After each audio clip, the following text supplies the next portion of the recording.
Untuk teman-teman yang ingin mempromosikan bisnisnya atau mendukung YouTube ini, bisa menghubungi nomor gua yang ada di kolom deskripsi. Nggak kayak Brozovic lah, kalau Brozovic itu lari nggak ada capeknya ke kiri ke kanan. Nah, kalau Calhanoglu cenderung statik tuh di tengah. Tetapi Calhanoglu punya dua kekuatan, dia jauh lebih solid dalam hal defense ya. Dia menang dalam duel-duel perebutan bola, kemudian jago juga dalam blocking shot.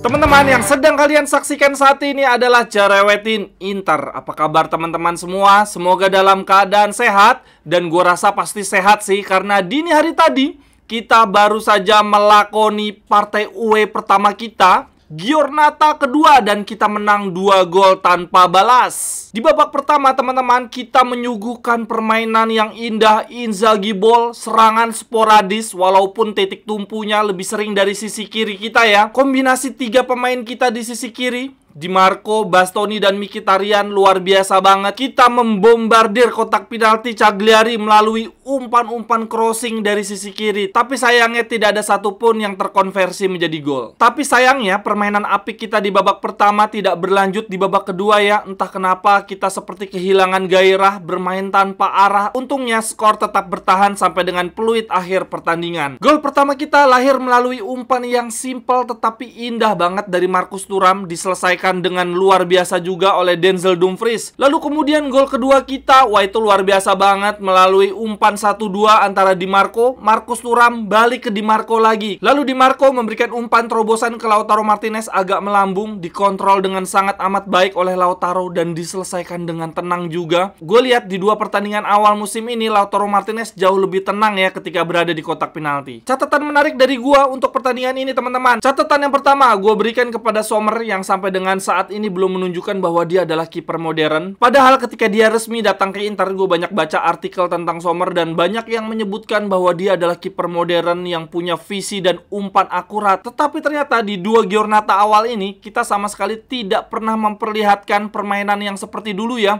build up dari kiper.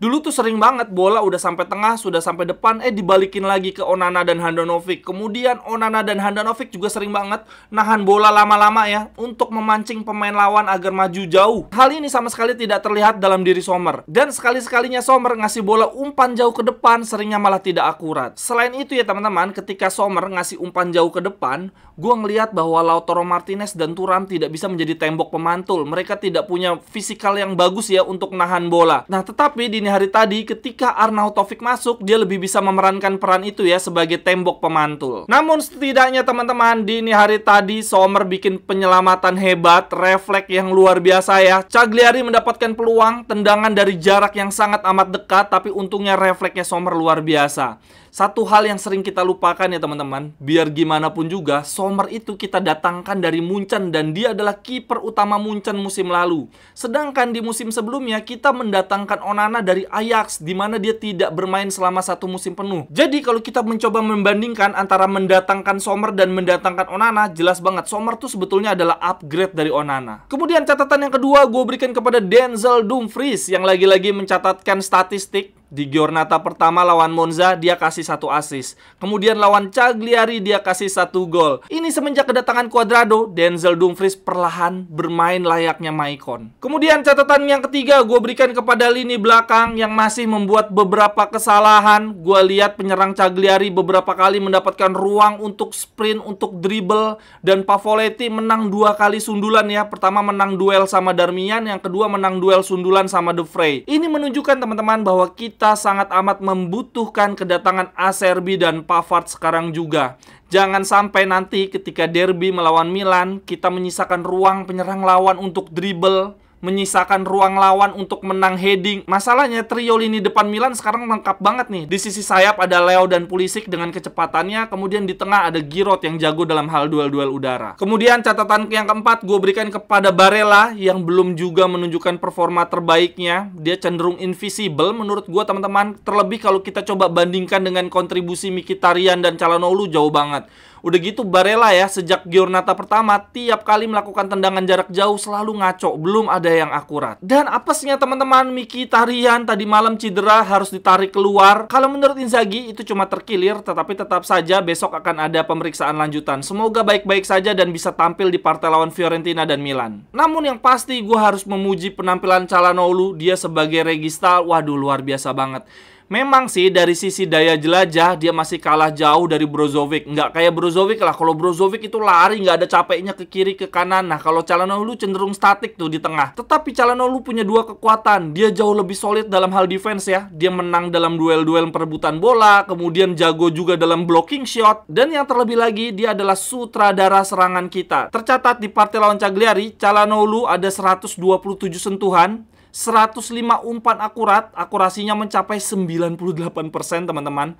11 akurat long ball, gokil. 5 successful tackle, ini yang gue bilang bahwa dia solid banget dalam hal bertahan. 7 kali menang areal duel, 2 kali block shot, dan 2 kali clearances. Wah ini gokil banget. Dan bukan cuma solid dalam hal bertahan, dalam sisi penyerangan, Calhanoglu ada 1 umpan kunci dan ada 1 shoot dia yang kena mistar gawang. Gokil, total dia berlari 12,8 km. Kemudian catatan yang kelima gue berikan kepada Marcus Thuram yang belum juga mencetak gol, tetapi setidaknya dia makin terlibat dalam permainan. Tadi malam dia bikin 1 assist dan 1 pre-assist. Menurut gue itu cukup. Dalam hal mencetak gol tidak perlu khawatir, cepat atau lambat dia pasti akan cetak gol. Namun yang perlu diperbaiki dari Marcus Thuram adalah positioning dia di kotak penalti. Terlihat banget bahwa dia tidak punya insting membunuh seperti Lautaro Martinez. Tetapi kalau bermain di luar kotak penalti, dribble, positioningnya itu udah bagus banget. Catatan yang keenam gue berikan kepada Di Marco yang mencatat penampilan ke-100-nya untuk Inter. Luar biasa, apalagi dia adalah akademi Inter ya teman-teman. Di akhir pertandingan terlihat dia meminta tanda tangan Barella ya di jersinya dia. Sepertinya dia mau membuat kenang-kenangan di partai ke-100-nya bersama Inter. Di konferensi pers Di Marco bilang begini,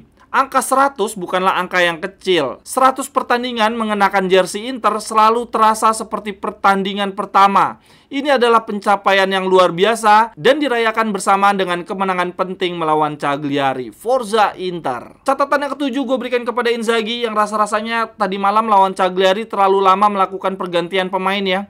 Pergantian pertama kita sekaligus langsung 3 pemain itu baru terjadi di menit 68. Sehingga pemain kita yang masuk di babak kedua tidak terlihat memberikan kontribusi banyak ya. Mereka tidak memiliki banyak waktu untuk memberikan kontribusi nyata.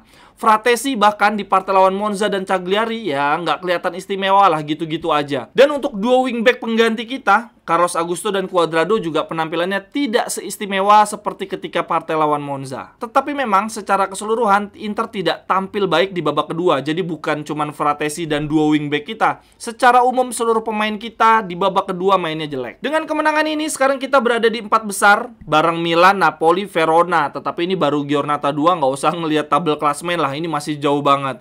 Berikutnya kita akan melawan Fiorentina dan Milan. Inilah ujian yang sesungguhnya. Semoga full squad, semoga Mkhitaryan gak cedera, Alexis Sanchez dan Pavard siap bermain. Nah ngomong-ngomong soal Pavard teman-teman, sebagai penutup Cerewetin Inter hari ini, Inter memberikan batas waktu sampai dengan jam 3 sore waktu Italia hari ini ya, hari Selasa, untuk Munchen memberikan lampu hijau kepindahan Pavard. Kalau sampai dengan jam 3 sore nanti waktu Italia Munchen tidak ada kabar sama sekali, maka Inter akan beralih mencari back yang lain. Aduh, jangan gitulah, menurut gua udah sabar-sabarin aja.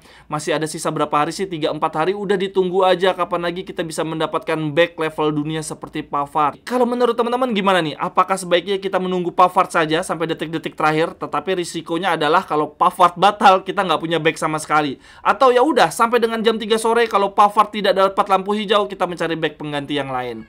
Silahkan tuliskan pendapat teman-teman juga tentang partai lawan Cagliari di kolom komentar. Sampai ketemu di cerewetan-cerewetan berikutnya. Bye-bye, thank you.